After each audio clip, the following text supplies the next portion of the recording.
welcome to episode 108 of the Political Mike podcast. For years, the Carter administration was often overshadowed by the political turbulence and crises of the era. However, in recent times, scholars, historians, and the public have begun to reassess the legacy of the nation's 39th president and the significance of his leadership during a pivotal period in American history. Jimmy Carter, a peanut farmer turned statesman, brought a unique blend of honesty, compassion, and moral clarity to the Oval Office. His presidency, spanning from 1977 to 1981, was marked by a series of challenges, both at home and abroad, from grappling with an energy crisis to navigating the complexities of the Cold War. Carter faced a multitude of formidable tests during his time in office. So why is Jimmy Carter's presidency gaining newfound appreciation and a reevaluation? What factors are driving this reassessment of his leadership and policy? To help us navigate these questions, we have two esteemed guests joining us today. First, we have Jonathan Alter, an acclaimed columnist, journalist, and Emmy Award-winning documentary filmmaker. His recent book, His Very Best, Jimmy Carter: A Life, offers a comprehensive and intimate portrait of the 39th president. We also have Mr. Les Francis, who served in the Carter administration as Deputy White House Chief of Staff, and he worked closely with the president during his term. His insights into Carter's presidency provide us with invaluable firsthand knowledge. Gentlemen, thank you for being a part of the Political Mic. I want to open up the floor by asking you why you think that the Carter presidency is now getting a revaluation. Of course, presidents go through a revaluation throughout history. Harry Truman has been reevaluated in how he handled the deployment of the atomic bomb on Hiroshima and Nagasaki. Lyndon B. Johnson is getting a reevaluation, although many have characterized his presidency with the failures of the Vietnam War. But they've given him a second look based on his wide portfolio of domestic policy achievements. And why is Jimmy Carter's presidency now getting a reevaluation? I think after a certain passage of time, and it was decades, there was a recognition on the part of some historians, and I guess I was the first one to recognize it because my book was out first in 2020. There was a recognition that he was badly misunderstood, that his presidency was badly misunderstood, and it was time to correct the historical record. And I think the good news was that the reading public, both at home and abroad, was ready to hear that, in part because of the outstanding job Carter has done as a former president. And so he has taken the stink off of his presidency through his role as a global humanitarian and almost a global icon. And so when historians came along and said, look, maybe it's time to take another look at his presidency in light of the fact that he's clearly an outstanding former president, there was more receptivity to that. And so our books, which don't put him on Mount Rushmore, but give him his due in a wide variety of areas where he accomplished great things, they had a more receptive audience for this reassessment of him than they would have if the books had come out 20 years ago. So I think the timing was really good for this reassessment, and I'm actually very proud of the role that I've played in it. I've had the privilege of having Mr. Alter on the Political Mic before to discuss in detail some of those legislative bills that got little attention because they came out. The last Democratic president before Carter was Lyndon B. Johnson and his Grand Great Society. But Mr. Francis, if you could shed some light on why the public is giving a second look at the Carter presidency. Well, first of all, it's a delight to be with you, Michael, and to be with Jonathan on this topic. No surprise, those of us who worked for President Carter are delighted to see the reappraisal taking place. And Jonathan's book and those of Kai Bird and Sue Eisenstadt have done a lot to make that happen, I think. For years, people have been talking about Jimmy Carter being the best ex-president ever. and that I think rankled the president, some of us a little bit, because it seemed to overlook his accomplishments in office. But I think Jonathan and I and others have discussed the fact that people are looking at Carter's presidency to some extent through the prism of his ex-presidency. That his devotion to human rights, his concern for civil rights, civil liberties, free and fair elections, all those things, those have long been part of his character and commitments. And so the fact that he has focused on those things as a former president has caused people, I think, in part to look at his actual presidency and see that this has been part of him, sort of forever. But I do think that Jonathan's book and those other books have done a lot to accelerate the process. Talk about his relationship with Congress, basically. What was that like? You had Scoop Jackson, who was a Democrat, who was a hawk. You have Ted Kennedy, who seemed to be a chief rival as it pertains to the issue of healthcare, and then ultimately who challenged him in the 1980 primary. How did Carter manage, Congress, and what lessons do you think that the Biden administration could learn from, as the Biden administration is in its own battle with Congress over the debt ceiling? Well, that's a complicated question. There are those who would say we didn't handle our relations with Congress well. I disagree with that. If you look at, and as Jonathan has chronicled in his book, the legislative accomplishments of the Carter presidency compare very favorably with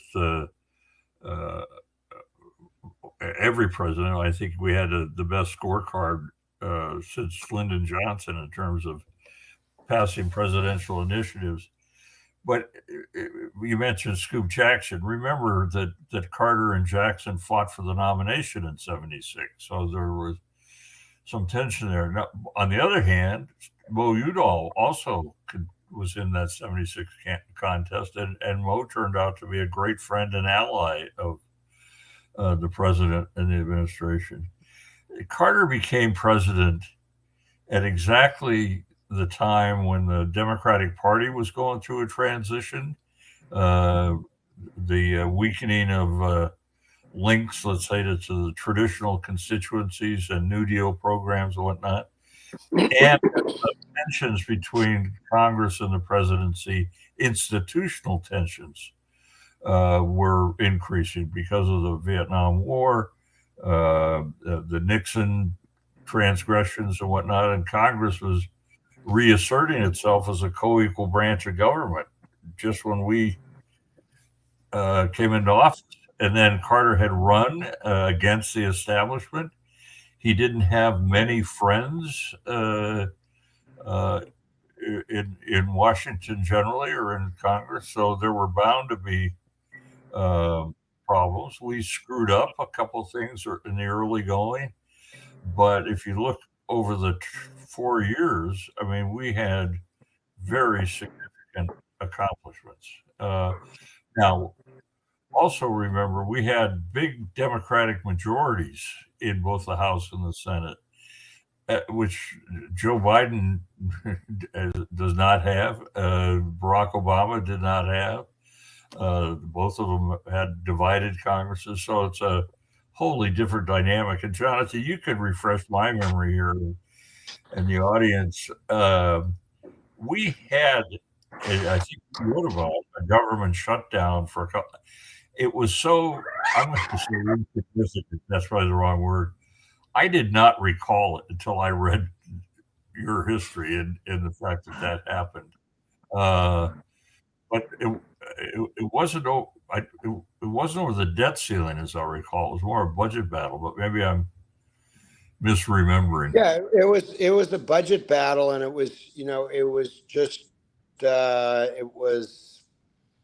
I can't remember the length of time, but it was, if you blinked, you missed it. It was just kind of like another event that week, right. And it didn't really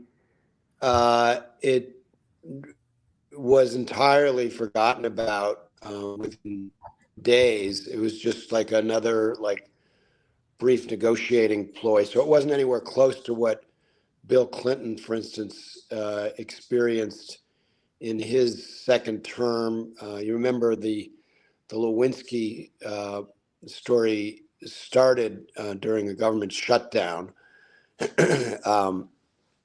So it was in the Carter years, it was a complete non-event. Raising the debt ceiling was a complete non-event. And they would argue over the budget, and Carter believed in moving toward a balanced budget. So he actually got quite a number of Republican votes on his budget, and most of the noise was made by fellow Democrats who got very concerned when, starting in 1979 and 80, he started making some cuts, not actual cuts, but cuts in the rate of increase in social programs, because inflation was high. In some cases, their funding was not growing at the level of inflation. And this made Democratic Party constituency groups very upset, and they complained about it loudly, and it undermined support for him, and it helped Ted Kennedy, but it didn't lead to any kind of a crisis or anything of that nature. The one thing that I would fault Carter on is that he was in the grip of an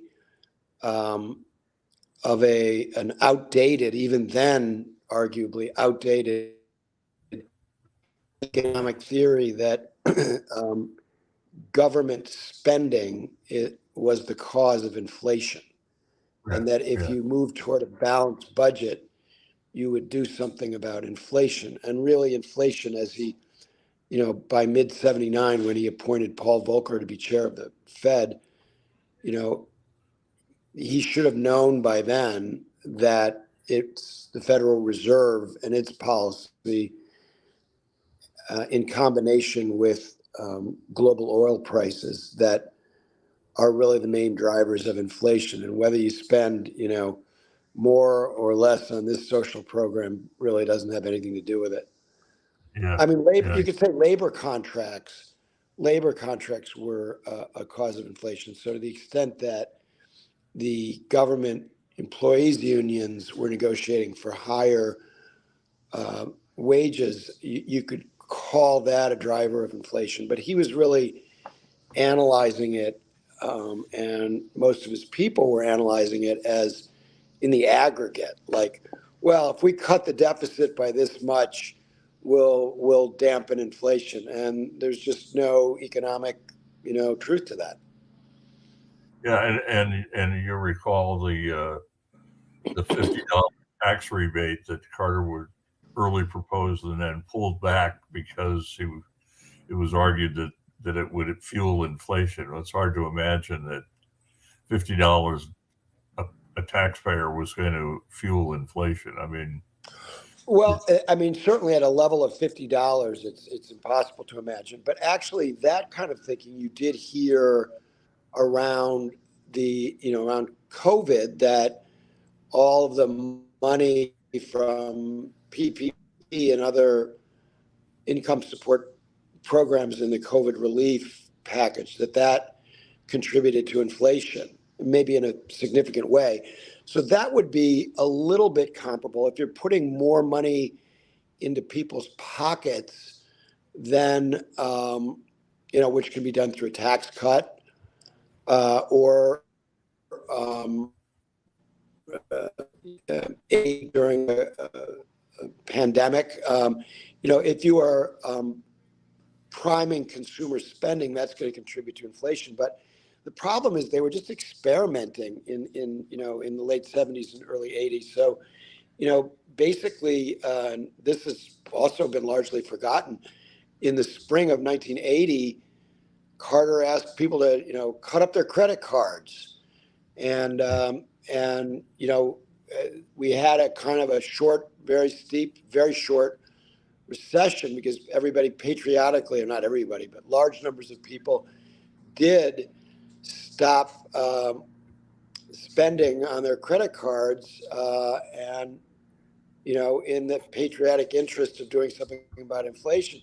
But I remember, I talked to both Volcker and Carter about this. I remember Volcker saying that even at the time he wasn't sure whether that was the right thing to do and really would do much about inflation. And he was much more focused on interest rates and what they called a monetarist solution that related to the money supply, which again is a totally out of fashion thing to do. That the amount of what's called M1, the money supply, is related to inflation. You don't hear that in today's discussions at all. I think people are much, the Occam's razor idea that the most obvious explanation is often the best explanation, and the most obvious thing that was going on, in that period were dramatically increased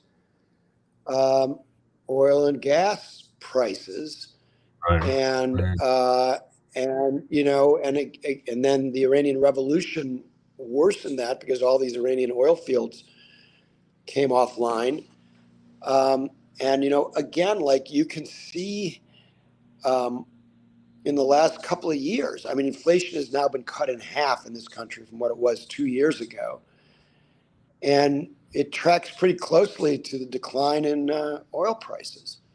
Yeah. And Yeah. even when we're less dependent, now there's supply chain interruptions and other things, and wage increases, which both in the 70s and now, contribute to inflation. But you can argue that's a double-edged sword, because those wage increases are actually good for working people, and in many cases, long overdue.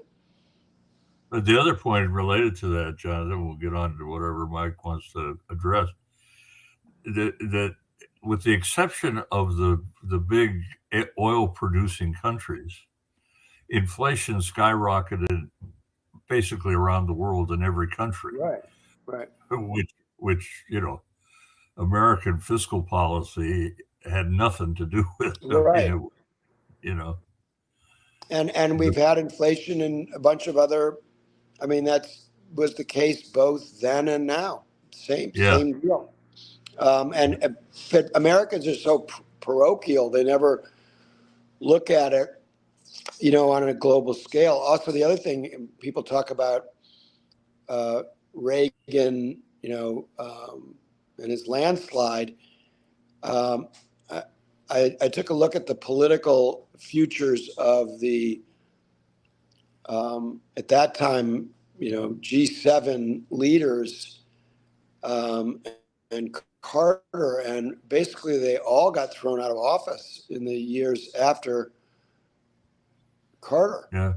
They all got wiped out. Callahan got wiped out by Thatcher,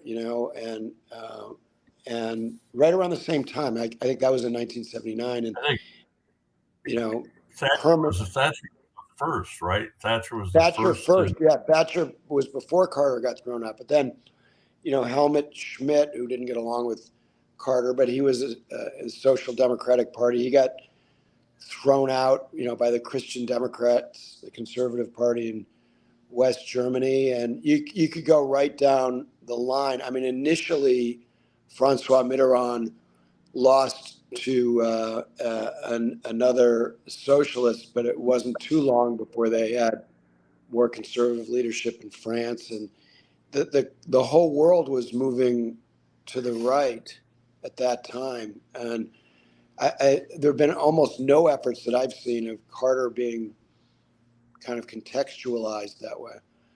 Yeah, no, I think that's right. Well, it was just revealed today that President Joe Biden and top U.S. congressional Republican Speaker of the House Kevin McCarthy underscored their determination to reach a deal soon to raise the federal government's $31.4 trillion debt ceiling and avoid an economic catastrophic default. And this comes, after a months-long standoff. You have President Biden and Speaker McCarthy on Tuesday agreeing to negotiate directly on a deal And of course, the agreement needs to be reached and passed by both chambers of Congress before the federal government runs out of money to pay its bills as soon as June 1st. Biden said, we're going to come together because there's no alternative. And of course, he cut short his trip to Asia and returned to Washington. You know, he was going to cut short his trip to Asia and return to Washington this Sunday.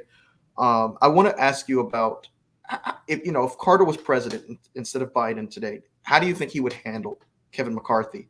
And how do you think he would handle negotiations in light of the fact that I believe it was Carter who had pretty much a contentious relationship with many members of the legislature, and specifically Ted Kennedy? I think I alluded to a little bit earlier, but if you could, delve into how you think President Carter would handle this negotiation. Do you think it would be similar to how Biden has handled it so far, or different? Well, everything is so different today. The Right. polarization, I mean, it's really hard to compare.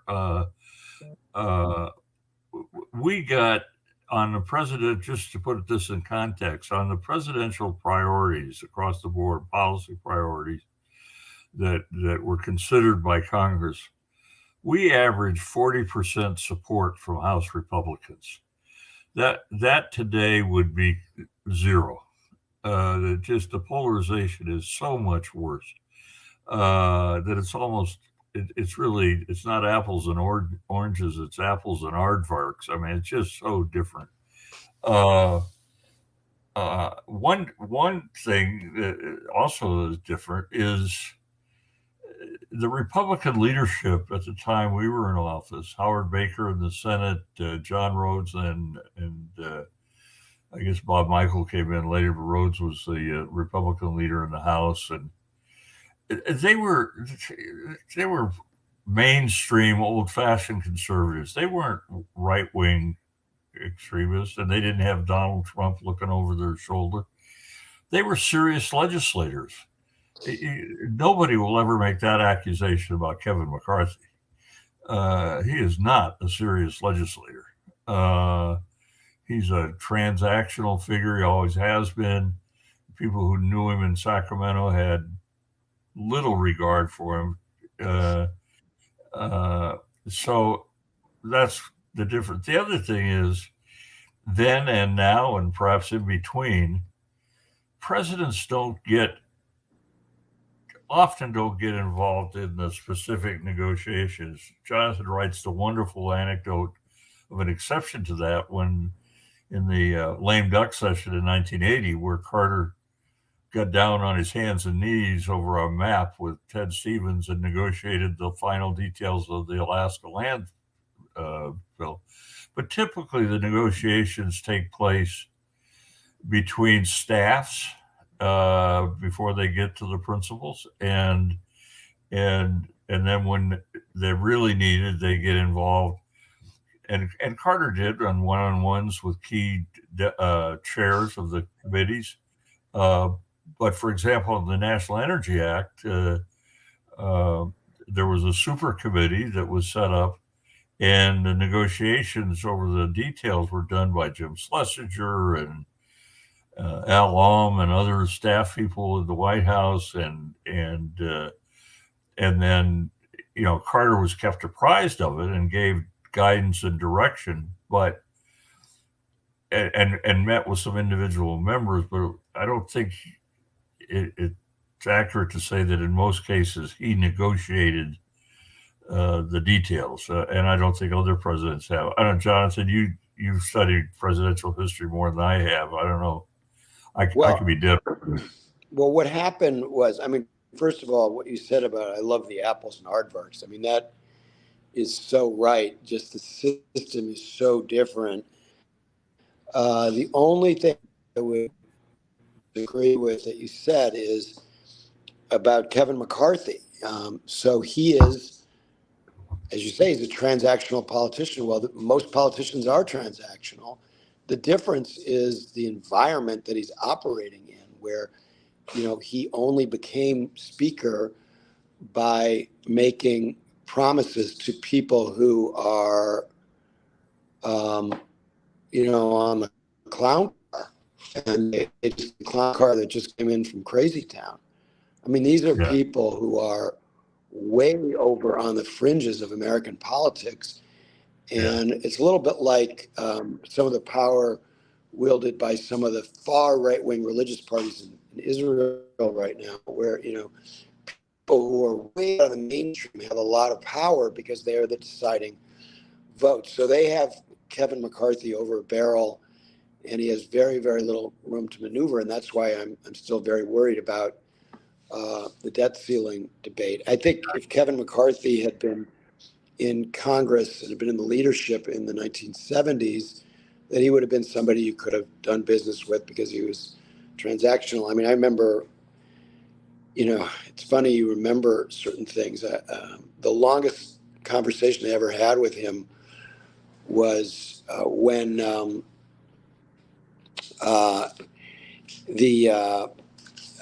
it was at the exact moment that we were, the SEALs were killing Osama bin Laden. Learned later, this was on the day after the White House Correspondents' Dinner that Obama had famously gone to, and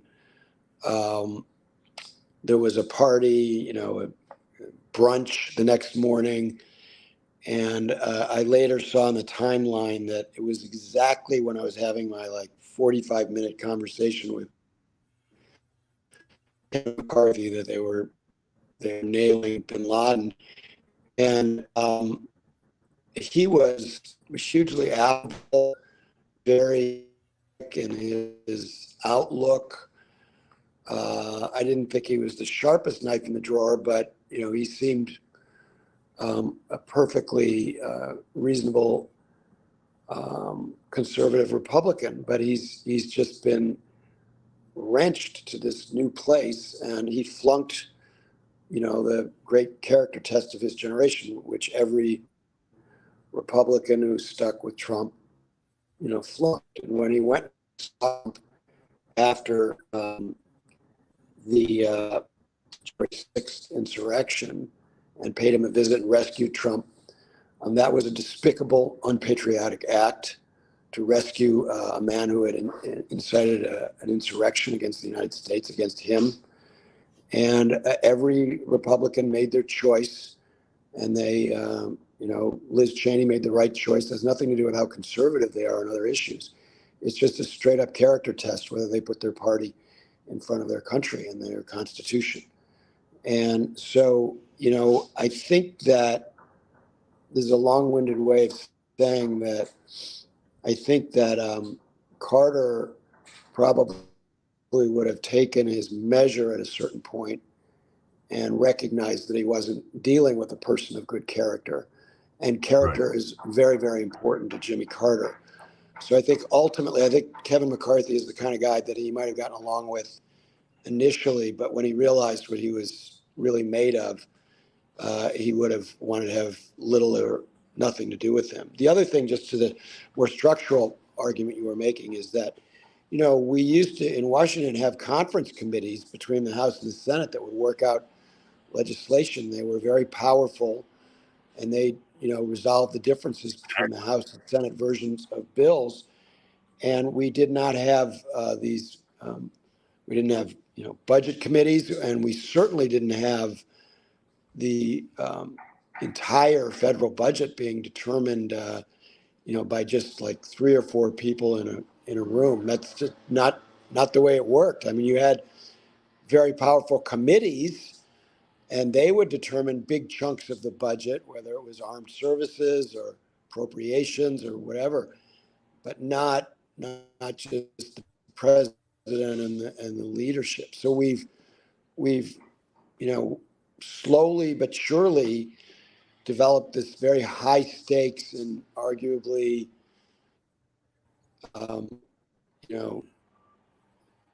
autocratic system. If you believe that it's not very interesting being a congressman anymore because you don't really get a chance to legislate in any significant way. It's all done at the end of the session or when there's a debt ceiling crisis by what they call the principals.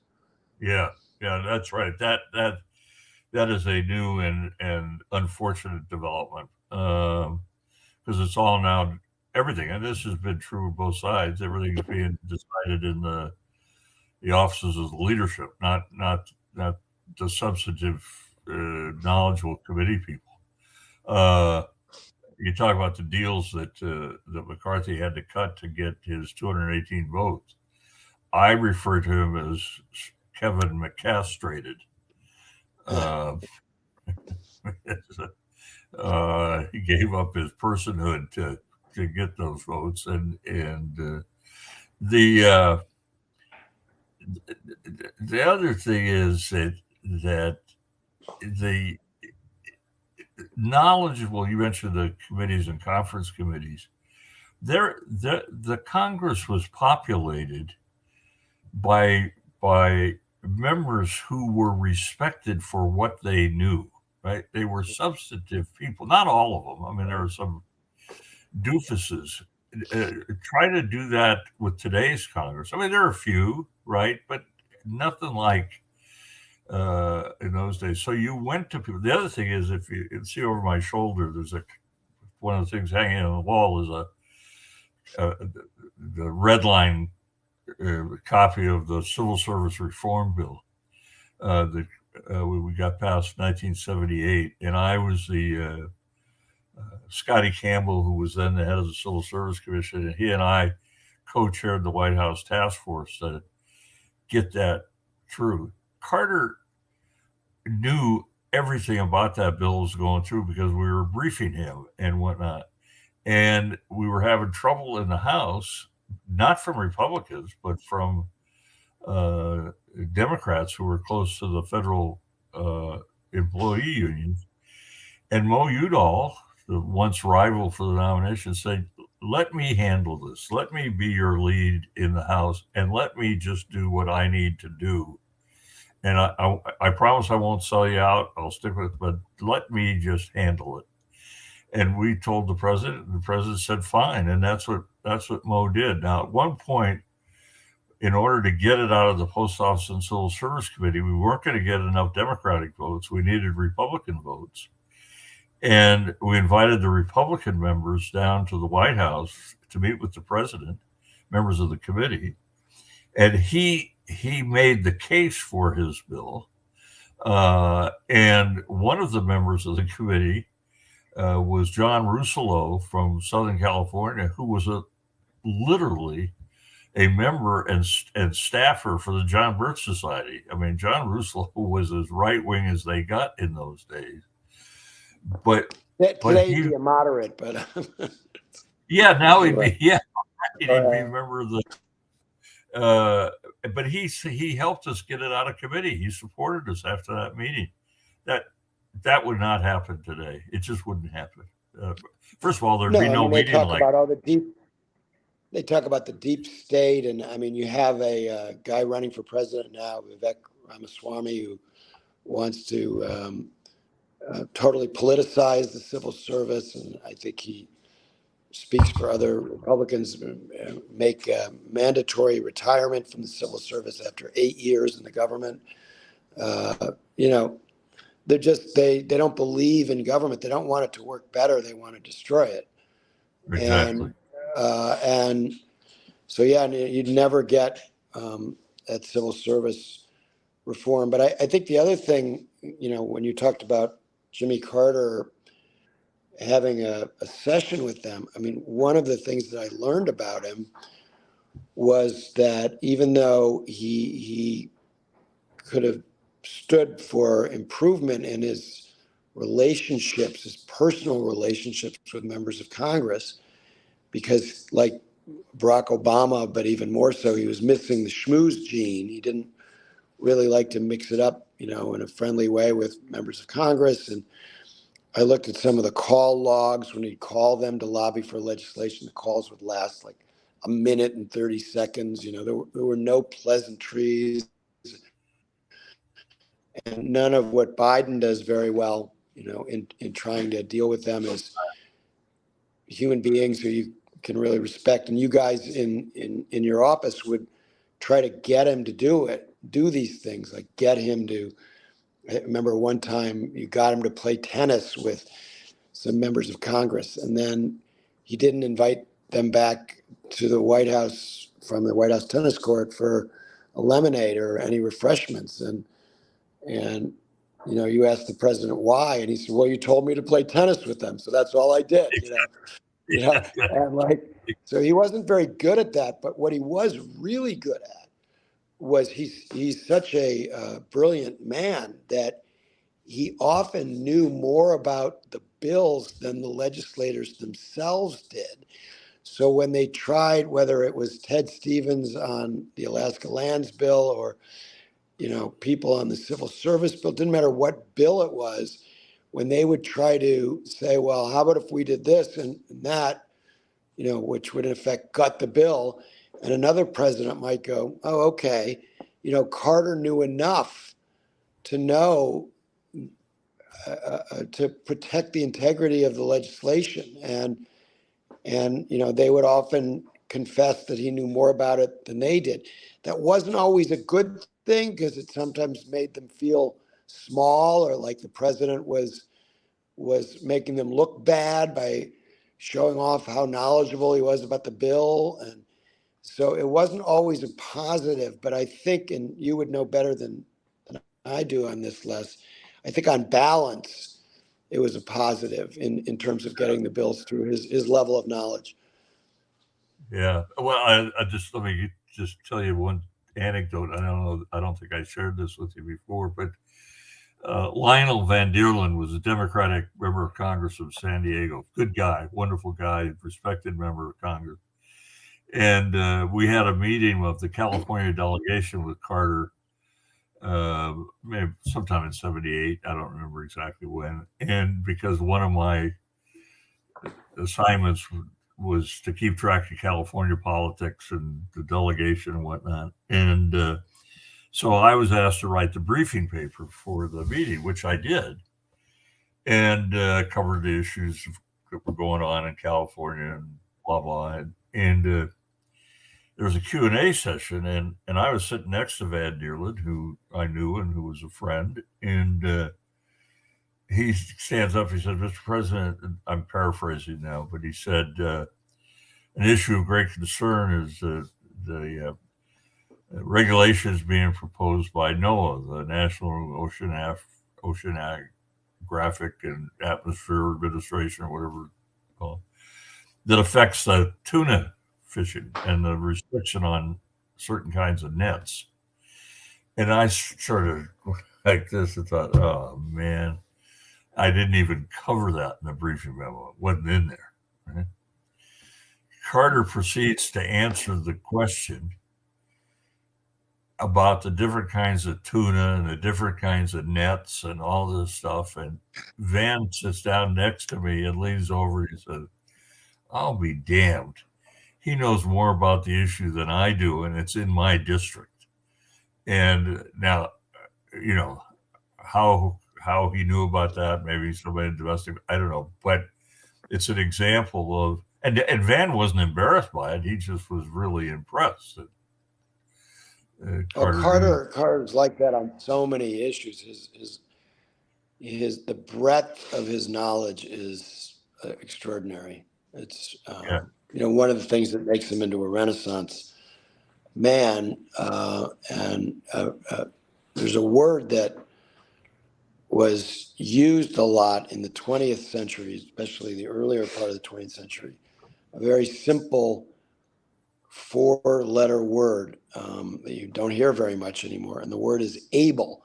It's a very high compliment to say somebody is a very able person. They can get stuff done. They know how to make things happen. And one of the sort of unfortunate things about the Carter presidency is that he was seen as incompetent when actually he's one of the most competent people generally that I think anybody who's ever met him has ever met.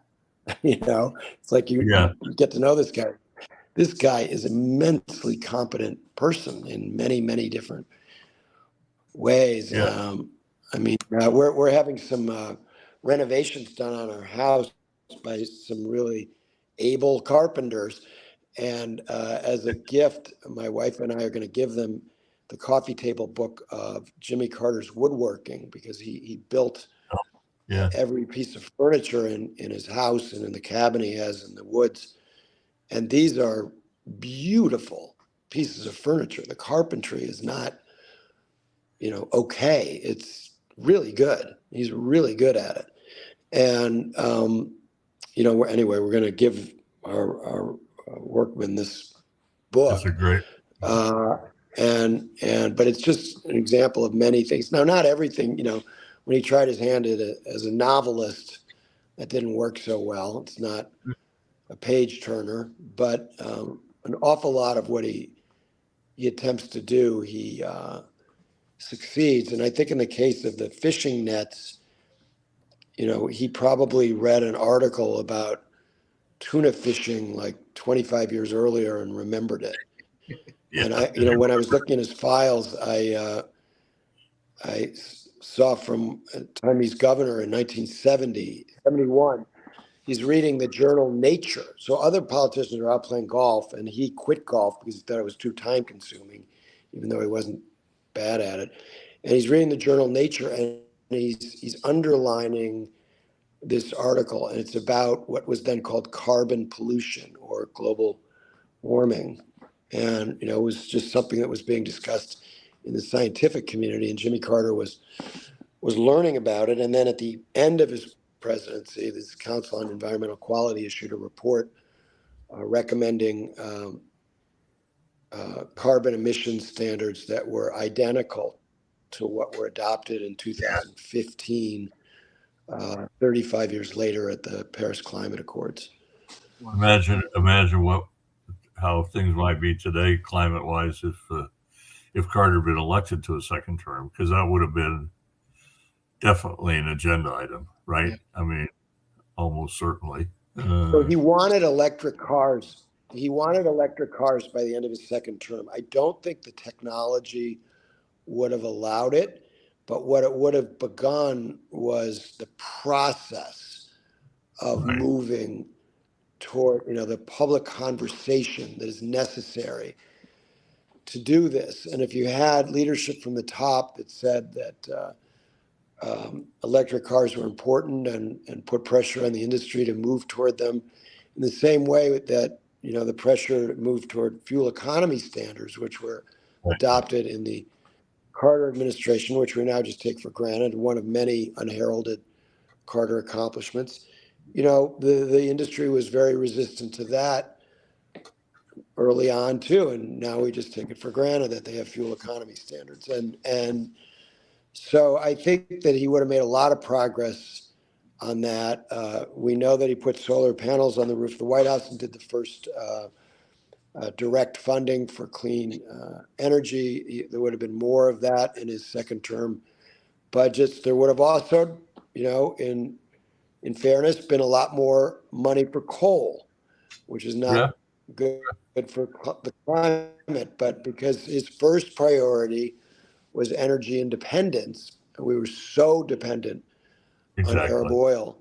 So he would have done a lot to bolster the coal industry, but also alternative sources. And I think he would have had the credibility because he was a nuclear engineer to calm the concerns of the anti-nuclear folks and get us back to building nuclear power plants. I mean, I think they still haven't, all these years after 1978 Three Mile Island accident, they still haven't built a new one since in the United States, which is kind of crazy when you think about it. Right. I think that's right. And the other thing that in that same vein, Jonathan, is I think it was in the first of the three national energy bills, was establishing efficiency standards for appliances. Right? Yeah. I mean, it seems like a little deal, but it's a big deal, both substantively and symbolically. And Carter was way ahead of his time on. I think the point that you made earlier about he he was not good at schmoozing, except, maybe when asked to, or he wanted to. That just and related to that, and that wasn't me. It wasn't that he was a bad guy at all. I mean, he was a wonderful human being. It was just now he was superb at it as a candidate, right? I mean, in '76, he was remarkable at that, as in small groups and one on one. But he divorced in his own mind, I think, politics from governing, and I think that was, and as we've talked, and the staff quickly learned that the worst thing you could do in trying to convince Carter to do A over B was to make the political case for it. I mean, that just was a non-starter, and he did that because he thought, probably rightly so, that that's what the voters said they wanted in 1976, right? Somebody who would not political, do the job, be honest, right? After what we've gone through with Nixon and so forth. And the American public to this day tries to separate politics from governing without realizing that governing in a democracy is by definition a political process. Right? I mean, Right. and Yeah, Joe Biden, I mean, that's a bit, yeah. I mean, to his credit, he knows that. Yeah, and it's just about the balance between the two. And I think Carter got the balance wrong. He thought he didn't understand why other people couldn't see what the right thing to do was. And as he said, I'm not a politician. And in some ways, he really wasn't. He was great. He was a great politician in elections. Even in 1980, he had his moments as a politician, but he thought that you could divorce it from governing, and you can't. You never can. And certainly Franklin Roosevelt didn't believe you divorced politics from governing. It was a kind of a, he always talked about the sin of pride. It was almost like a prideful thing on his part. I should have put it that way in the book. I sort of did, to think that you could divorce the two in that fashion. But I don't think, I mean, I went into this project, and I think a lot of people still believe that the consequences of that were that there were all of these bills they didn't get because he couldn't have didn't have a beer with Tip O'Neill the way Reagan did. But he actually got much more through the Congress than Reagan did, much more. And so use the economist term, the opportunity costs of his standoffishness, not that high. I mean, I guess the question I would have for you, Les, is there were three big things that he did not get done on Capitol Hill: tax reform, welfare reform, and healthcare reform. Those are big items. And, he mismanaged all three of them to a greater or lesser degree. On the tax bill, he did what we were talking about before. He became an expert on the tax code, which really didn't help. And he cut out the chairs of the key committees on Capitol Hill until way too late in the process. And they said later on, well, maybe if he'd let us in on the takeoff instead of the landing, we would have had a bill. But part of me thinks no, they just would have had a lobbyist bill loaded up with special interest favors earlier in the process, and that it really wouldn't have made a difference if Carter had been a big schmoozer, and that it wouldn't have made a difference on welfare reform either if Carter had been a big schmoozer. The one that I think it would have made a difference on, and that I blame Carter for, is he did not manage his relationship with Ted Kennedy properly. And there's enough blame to go around for that, because Kennedy did have an opportunity to support Carter's very good bill, which had the support of all of the various stakeholders in healthcare. It had the support of Congressman Comer on the, what was it, Kennedy? What was the guy's name? The House sponsor, Corman. James Corman. Yeah, So Corman the big from- Kennedy bill for years was Kennedy Corman, and the Carter bill at the end, it had Corman's support. So this idea that it wasn't liberal enough, it had the support of Kennedy's liberal counterpart in the House, Congressman Yeah. Corman, and out of his own petty, prideful reasons, Ted Kennedy wouldn't support it because Carter was late. Carter was, had blindsided him, whatever his complaints were. So I do think that that's a tragic one, that if Kennedy and Carter had gotten along better, we could have gotten a bill in 1979 or 1980 instead of having to wait for Obamacare in 2010. That's a long, long time when a lot of people had to sell their homes to pay for medical expenses. And Well, I and think otherwise I off their don't house. disagree with you at all, Jonathan. Uh, That all three of those issues that you're talking about had to go through the very same committees on both sides of the Capitol, Ways and Means in the House and Senate Finance. Now, Senate, the Education and Labor Committee that Kennedy chaired was a player, and the health. He didn't actually chair the committee. This was one of the things I learned.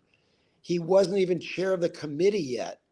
He was a member of the committee, but because of his stature in the Democratic Party, Interesting. he was seen as chairman, but he didn't even have the votes that Carter wrote about in his diary. Like, why am I taking all this crap from Ted Kennedy about not getting it done when his version, which interestingly was not single payer, because even Ted Kennedy knew that single payer was a non-starter in American politics.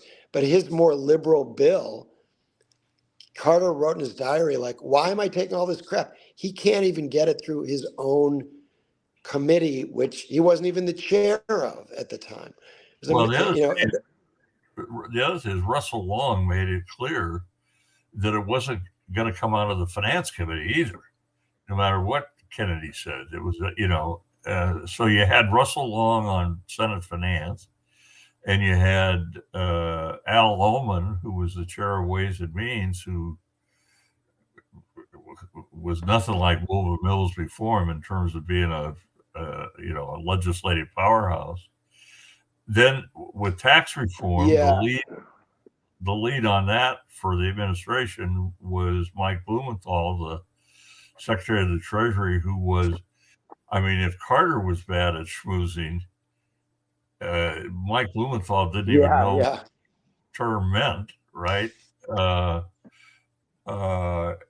And on the healthcare thing, and this shows you that any of us can be cynical at times. In 79, one of the two arguments I ever had with my friend and boss, Hamilton Jordan, was on this topic. And I think I told you about this, and that was in summer of 79. I argued that we should embrace Kennedy's bill. And you got to remember, there were lots of substantive arguments against it, budgetary arguments, policy arguments, and whatnot that were being made within the administration. My argument was strictly political, and that was, let's embrace Kennedy's bill. That will take away his rationale for running against us, because he hadn't yet announced. This was the summer of 79. And I said, it's not going to pass anyway. Right. So why wouldn't Carter do that?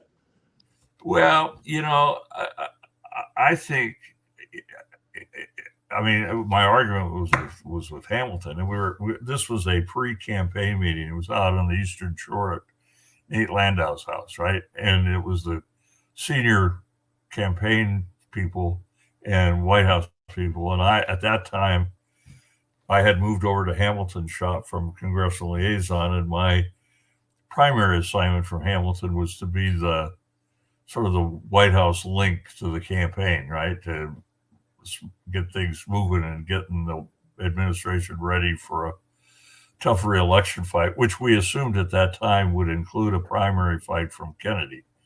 And so the question was, how do you, in my mind, the question was, how do we keep Kennedy out of the race so that we don't have that problem? And my theory was, maybe BS, but my theory was, if we were to embrace his bill, as I say, it would take away his rationale for running against us, because that was the thing that motivated Kennedy, right? Right. And Hamilton argued, I mean, it was a friendly argument, but it was a vigorous argument the other way. Now, Hamilton's not around now to. Well, what verify. Hamilton's view. Hamilton, it turns out, Hamilton wanted Carter to be challenged by Kennedy. Right. So I'm told. I never had this conversation with Hamilton, but on the theory that we would, in the famous phrase, beat his ass or whip his ass, right?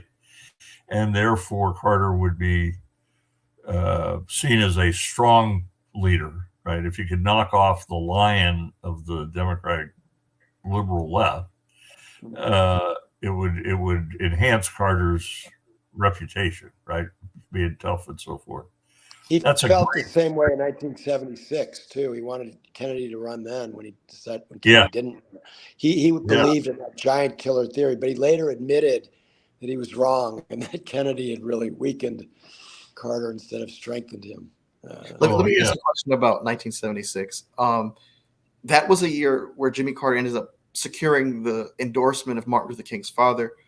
Martin Luther King, of course, wrote the letter of the Birmingham jail, in which he wrote a scathing critique of, the white moderate. How did Carter manage to get that endorsement? The father of a man who was against this kind of, timid walking down the middle of the road as it pertains to social issues in the context of race relations in the United States. And I think, Mr. Alter and I spoke about in better detail in the episode in which I had the privilege of having him on. We talked about the progression of, his background as it pertains to race relations and how he became the governor of Georgia. And he said, the time for discrimination is over, which shocked a lot of folks and left some Democrat or Dixiecrats feeling betrayed. Anyone can jump in. Jonathan so knows that was in that period. So what happened? Yeah, what happened, Mike, is that Carter ran to the right in that campaign in 1970 for governor, and Daddy King endorsed his opponent. Carter had never met MLK, and he was ducking the civil rights movement. He was exactly the kind of King, in his famous letter from Birmingham jail, condemned. He was exactly that guy. But then he changed in 1971. So from moments after he takes the oath as governor, he says the time for racial discrimination is over. And then it wasn't just words. He integrates Georgia state government.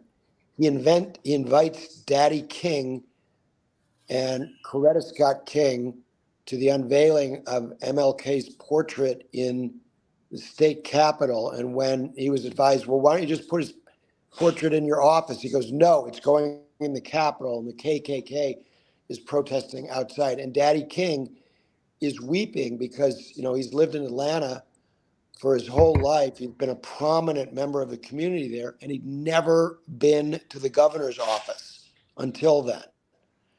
And that wasn't the only time that Carter had him to the governor's office. And he became a very close ally and really a friend to Carter, who during the campaign, when Carter made a gaffe, he talked about the ethnic purity of neighborhoods, and everybody jumped on him in the press. And Daddy King led the defense of Jimmy Carter because he said that he had come to know him and knew what was in his heart and knew that he wasn't a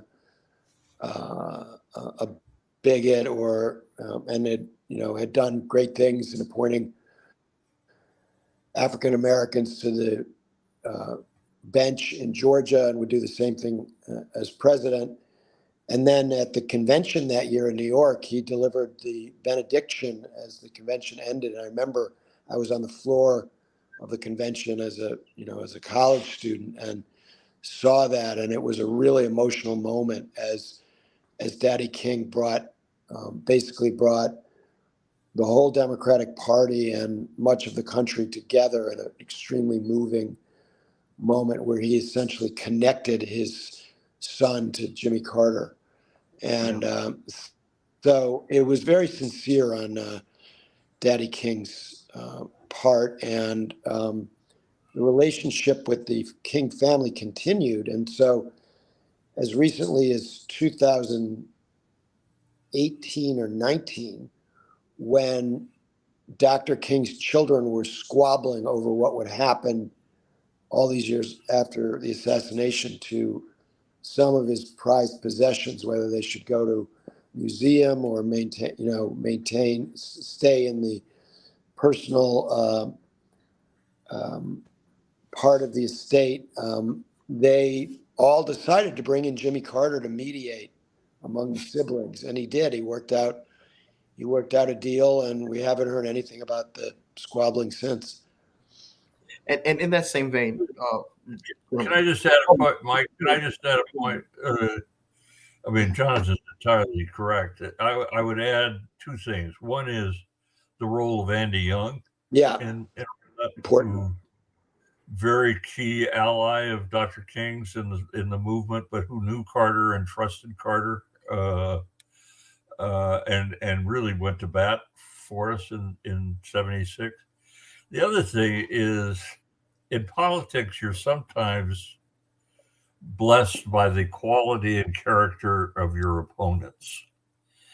And in Carter's case, the person who attacked him most often and vigorously was the arch segregationist Lester Maddox.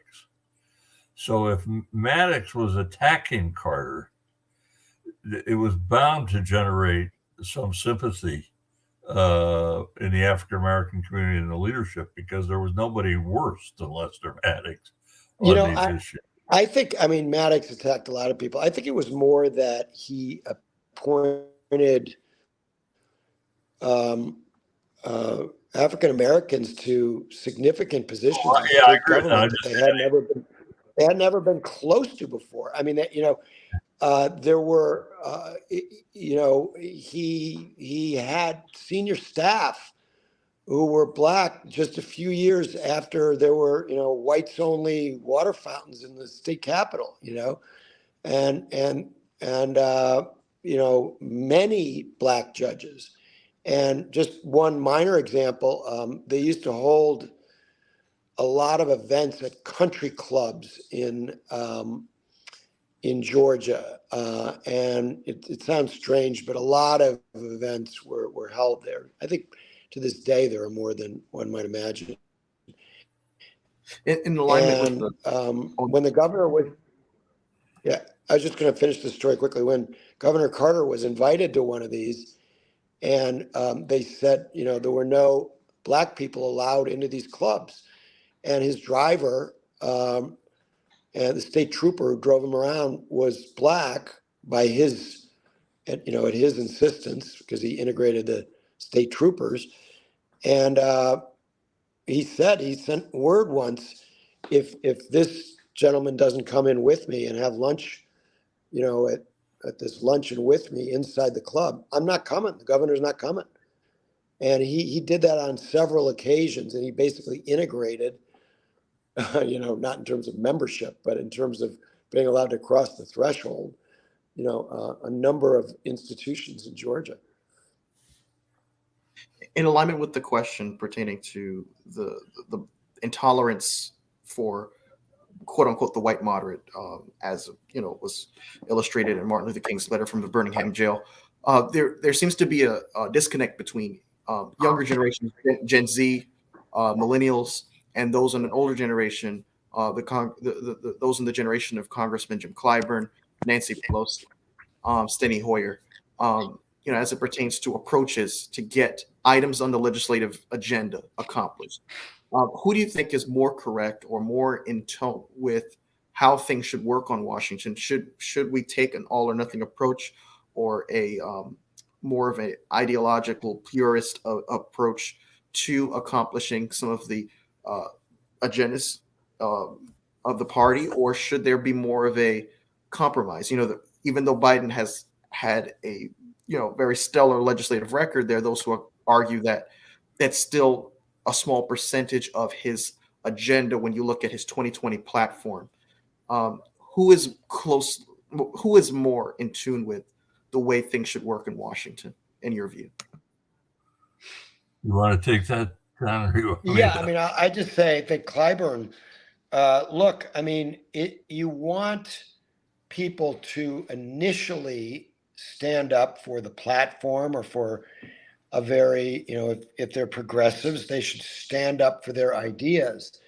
But then they have to recognize that we don't live in a time when you can wave a magic wand and get what you want, that politics is the art of the possible. And as Barack Obama liked to say, you can't make the perfect the enemy of the good. And so the people who say, well, he didn't get what he said he was going to do. Joe Biden said he was going to do this, or Jimmy Carter said he was going to do this, and he didn't get it. He only got a half a loaf or a quarter of a loaf. Well, it's better than no loaf. And it's actually, it's to me, it's not really a very close call. The truth is, I don't have very much regard for the political sophistication, I guess you could say, of people who don't understand the way politics and life really work. And so, but I actually think there have been some real signs of maturity and improvement inside the Democratic Party this year. So I think that Joe Biden is too old to run for president. I don't favor him running, but the only thing that I object to more than Biden running is somebody challenging Biden from within the Democratic Party, because we saw what happened when Kennedy did that to Carter, and it's just basically a recipe for Trump coming back into power. And what has really impressed me is that everybody, no matter how progressive they are, it doesn't matter whether it's AOC or anybody else, that everybody gets this now. That sure, we're a little disappointed in Biden. We didn't get everything we thought we should, but he's a hell of a lot better than the alternative. And we should be grateful to some extent, even though not satisfied, but we should be grateful that we got anything. Because there were a period of months there where it looked like we might get nothing, and that Biden would be a total failure. So we should appreciate that we got three really large and important pieces of legislation under Biden that will do a lot for job creation and a lot for the environment and a lot of good stuff. And then, if he gets reelected, then we can come back and try to get the other things, like the one that is very important to me and a lot of other people, is the child credit, which, when it was in force, cut the child poverty rate in half. And it's shameful that was discontinued, but I don't blame Biden for that. We've got these Republicans who don't want to cut poverty in half. But this is something that we can come back and work on, in 2025 if things go well. So, this is the question that you asked is really one of political maturity in the way one analyzes these things. Yeah, I would recommend also John Lawrence, the Nancy Pelosi's chief of staff during her first speakership, wrote a book about that speakership. And Nancy Pelosi is a liberal's liberal, right? And she comes from a very liberal city. She's a progressive by any reasonable definition. But what she did as speaker was she managed to corral both the left and the moderates in the party, and time after time told the left wing of the House Democrats, look, what you're asking for is going to kill any chance to make progress here. So she basically said, shut up and get in line and show the kind of political maturity that Jonathan's talking about. I mean, hardline ideologues on the Democratic side almost never get their way. I mean, the tragedy is we're seeing hardline right wingers on the Republican side getting their way all the time. But I think there's an assumption, Les, that they're not getting their way because they're not fighting hard enough, or moderate politicians are not. But that's not actually what's happening. You can argue around the margin. So there should be some red lines. Like right now, the Republicans want work requirements for Medicaid, which to me is one of the cruelest, worst ideas I've ever heard. And Biden, to say, oh, if you're sick, you gotta work. That's what they're saying. So Biden needs to draw a red line and say that that's just not going to happen. But if there are work requirements for certain other welfare programs, and the idea of those work requirements goes back to Bill Clinton and the initial welfare reform. Right. Then, that's something that I wouldn't personally favor, but in order to get a bill through that helps people in a lot of other ways, you might have to swallow that. So people can have an argument about where to compromise. What I don't think can have a rational argument about is whether you have to compromise. You just do. That's what a democracy is. Exactly. And so people who say, well, he didn't fulfill his platform, they don't have any sense of history, because the platform is it's aspirational.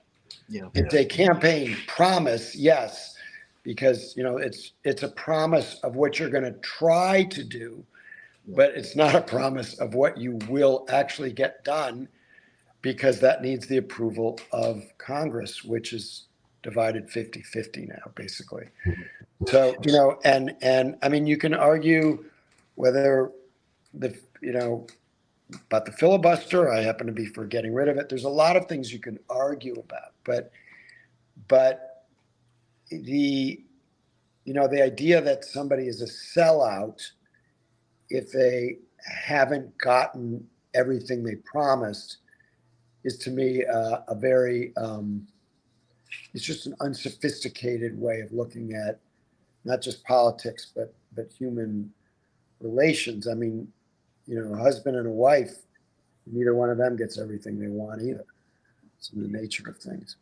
So I would be remiss if I don't ask you both about Ben Barnes' recent revelation of John Connally, a Texas allied, Reagan campaign ally, his involvement in the undermining of the Carter administration's efforts to resolve the Iranian hostage crisis, which drolled on in the waning days of the 1980 campaign. There are folks who say that this, if this revelation was made at that time, this really could have changed the trajectory of history. This could have resulted in a second Carter presidency. And then there are those who attribute, they point to other factors. Look, you had the rise in televangelism. You had the inflation, the OPEC, the oil embargo. You had, folks lining out for miles to get gas. So there were so many other factors that they point to say, well, Carter still would have lost, even though it probably would have been he would have had a better chance. Carter had in my view, his Bay of Pigs moment, the victory has 1,000 fathers, but defeat as an orphan moment on April 25th, 1980. Of course, that's when he makes a televised address to update the country about the 52 American hostages at the American embassy in Tehran The day before Carter's speech, U.S. Army Special Forces attempted to rescue them, but the mission failed. 8 U.S. servicemen died in a helicopter crash. Carter took responsibility and vowed not to give up on the captive Americans. Of course, this only hurt him and his image more, as the public began to look at him as not capable, not able, as we were discussing earlier, to handle this kind of situation. Do you think that if this revelation was made earlier, this would have changed the trajectory of American history? Well, I'm going to give you a one-word answer, but Jonathan's done the research and writing on this. The answer to your question is yes, in my view.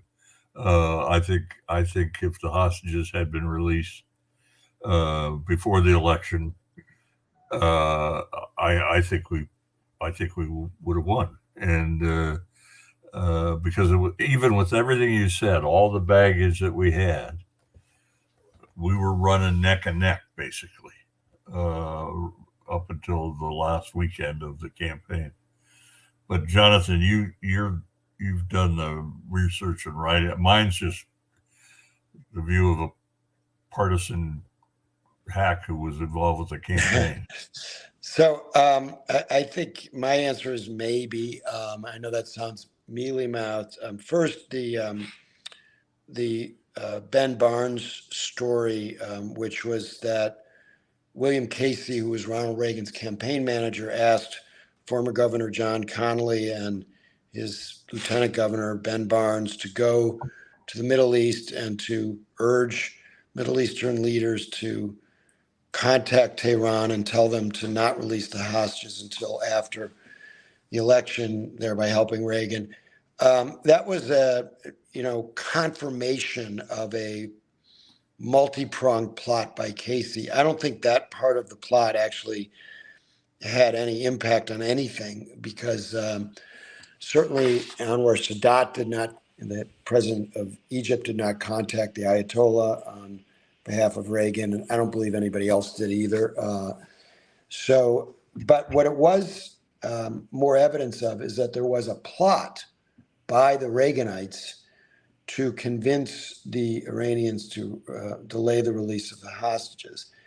So that's established. That's not a conspiracy theory anymore. And at Les's urging, I and 3 others who have written about Jimmy Carter, we wrote an article in the New Republic recently about the October surprise case, and we laid out why this part of it is now established fact and not a conspiracy theory. We don't know for sure that the Iranians agreed to a deal. We know there was an effort for a deal. We don't know that they agreed to it. But even if they had rejected the Reaganites and let the hostages out, or if the hostages had been rescued in April by the Delta Force American commandos who were trying to rescue them and ended up crashing in the desert. Even if the hostages had come home, I'm not sure that Carter could have been reelected with double-digit interest rates and double-digit inflation. Think about that for a second. Like, we're all upset with interest rates having gone up recently. Imagine if they were 15%. They went as high as 19% under Jimmy Carter. But even that wasn't determinative. And I always go back to this fishing lodge where Jimmy Carter liked to go. And one year after Carter was president, Paul Volcker, who was still chair of the Fed at that point, went to this fishing lodge. And Volcker told me a story not long before he died, where he said that he went up to Carter and said, I'm sorry if what I did cost you the presidency, because he jacked up interest rates right before an election. It's not a very good way to get reelected. And Carter smiled and said, Paul, there were many factors. And I think that is true, that even if the hostages were the main factor. There was Ted Kennedy's challenge, which led to a kind of a embittered and divided Democratic Party. There was not just high inflation but high interest rates, and unemployment earlier in the year hadn't been such great shakes either. And you had real opposition from people like Ed Koch, the mayor of New York. So I think if the hostages had come home in April when the hostage rescue mission took place, that Carter would have gone up in the polls in April and May, and then, everybody would have pocketed the fact that the hostages were home, and they wouldn't have credited it to Carter's account. And the reason I think that is I look at Barack Obama's poll numbers after they killed bin Laden. His numbers went up, and then they, 6 weeks later, they reverted to what they had been. And he had to run a very aggressive campaign and catch some breaks to get reelected. And he was in significantly better shape on the economy than Jimmy Carter was. So, these things are usually multi-causal, and that's what I'm left with in this case too. I think Jonathan's right about if it had happened in April, by June, numbers probably would have gone back to their sort of static level, right? I think if it had been a week or 10 days before the election, and there'd been all the celebrations of homecoming and whatnot, I think that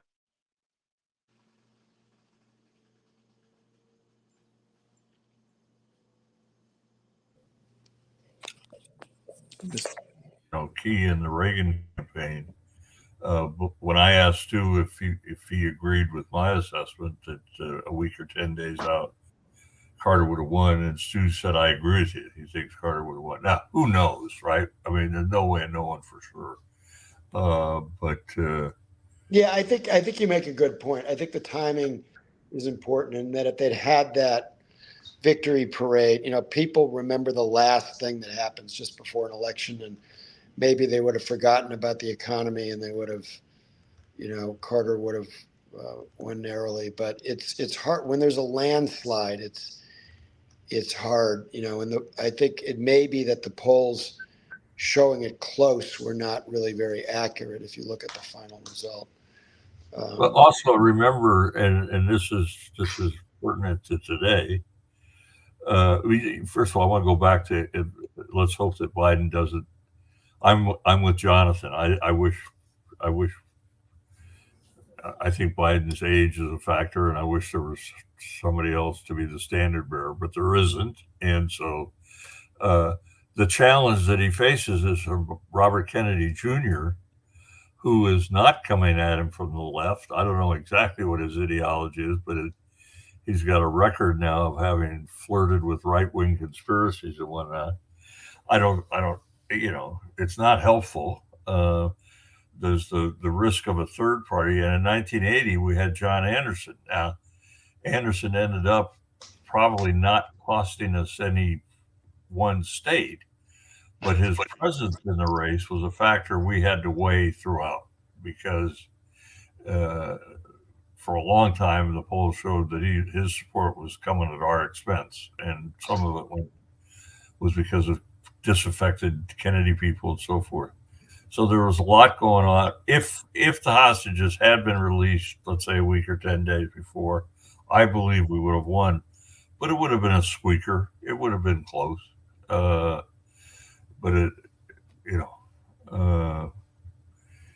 and if we had lost, it wouldn't have been by the margin that we ended up losing by. I mean, I just think that's for sure, and that would have had a big effect on the future of politics, because it was Reagan's margin that led everybody to think there was this mammoth shift that had taken place.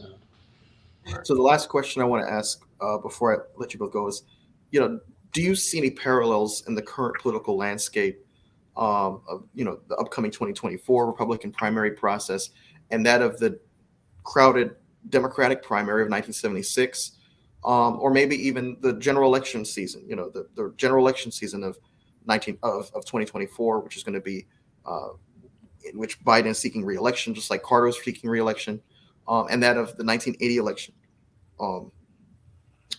Do you see any parallels, and also in a light with the fact that this is going to be the first election since 1968 where you don't have the protections of Roe versus Wade? North Carolina legislature overturning a veto that the Democratic governor Roy Cooper imposed on a law that would restrict abortion, I think, to 12 weeks.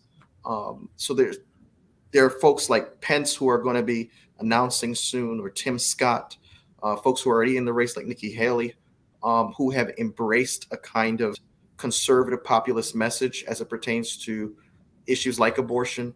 What are your thoughts on that? It's going to be a plus for the Democrat, Joe Biden, or somebody else in a general election. The abortion issue is a disaster for Republicans because the country's not with them on it.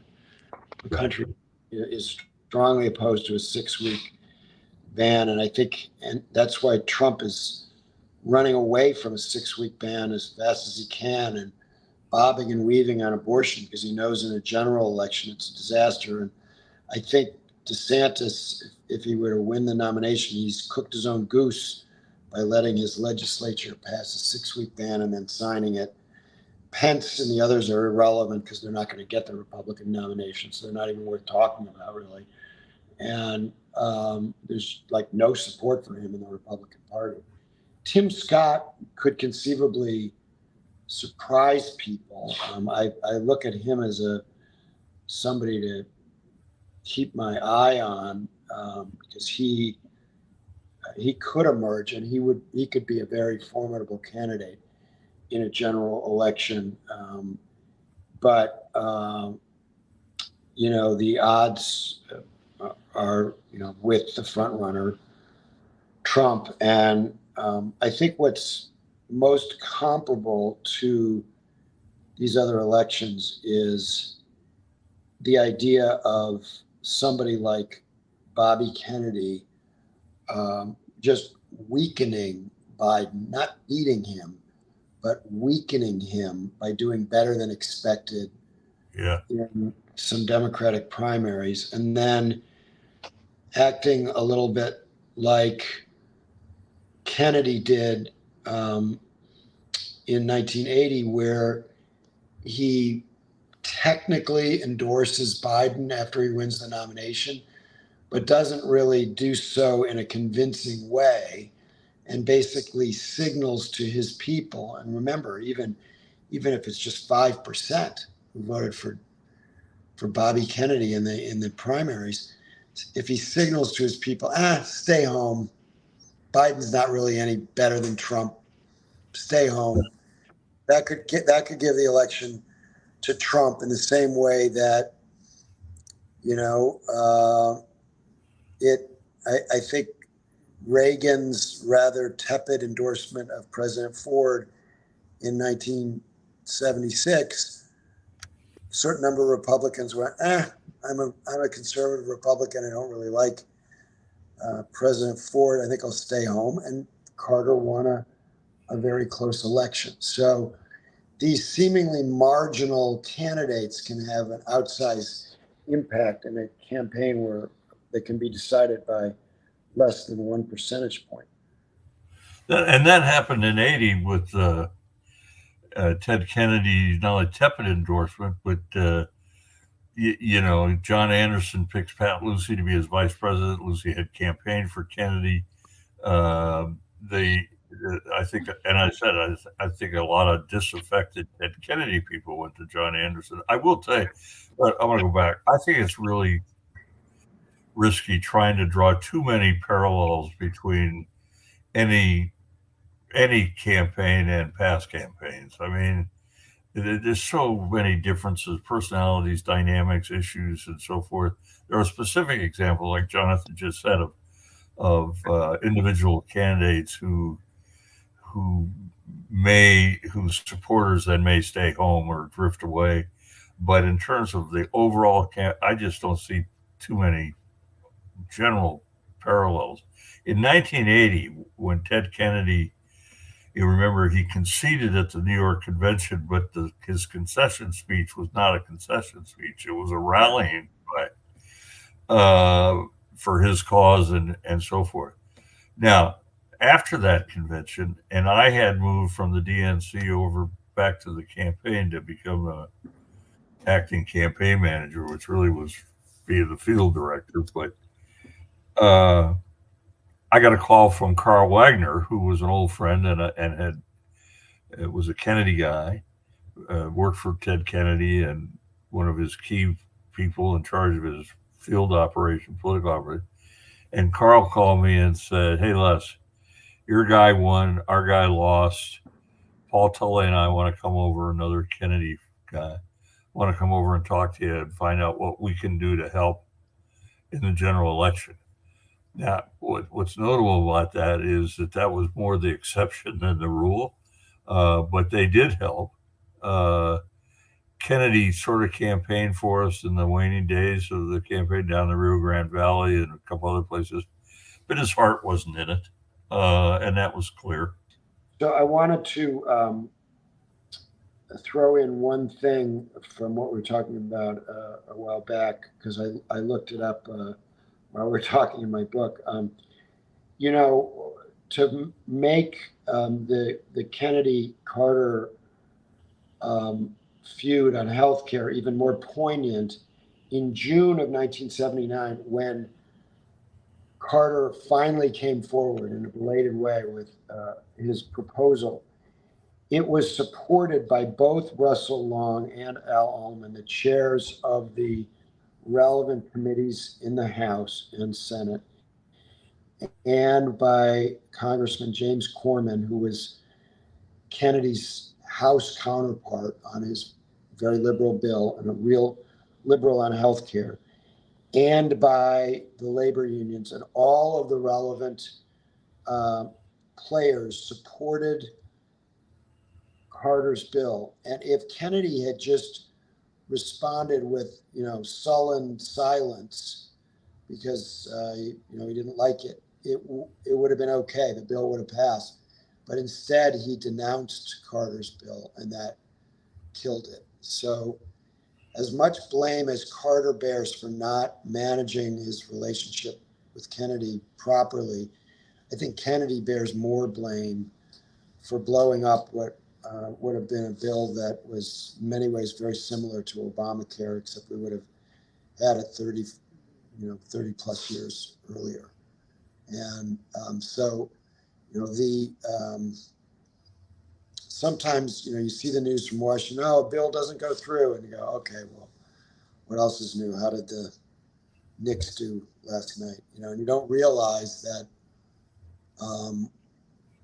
these failures of politicians to get along can have huge consequences. And let's hope we don't find that out from the debt ceiling fight that's going on right now. Yeah.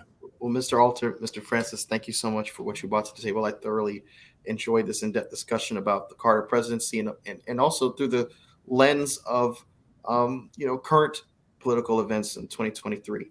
So thank you all so much for what you brought to the table. With that being said, this concludes episode 108 of the Political Mike podcast. Thank you all so much.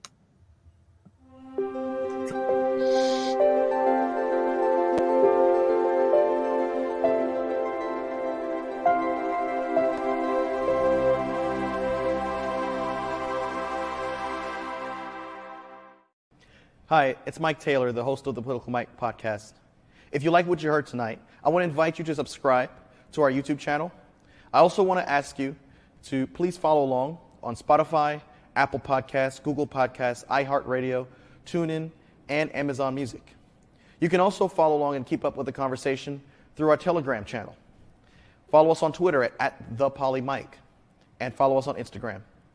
Thank you so much, and no matter what part of the political spectrum that you fall on, I want to encourage you to stay engaged, stay a part of the conversation, and stay informed. Thank you.